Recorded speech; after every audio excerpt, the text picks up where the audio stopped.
श्रीमंदिर हुंडी मिला 1 केजी अधिक सुना। कई जने भक्त श्रीमंदिर हुंडी 1 केजी 800 मिलीग्राम सुना दान करिसेंती। श्रीमंदिर प्रशासन पक्षर यह सूचना मिली।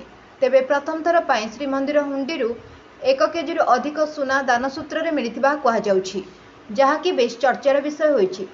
तेबे श्रीमंदिर में आज भक्तों प्रबल भिड़ होता।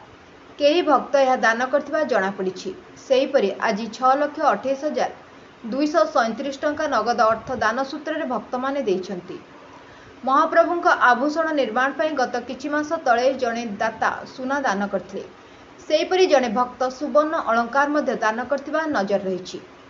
तेबे महाप्रभुଙ୍କ ପାଇଁ दान संग्रह केन्द्र श्रीमंदिर प्रशासन रहिछि। तेबे यार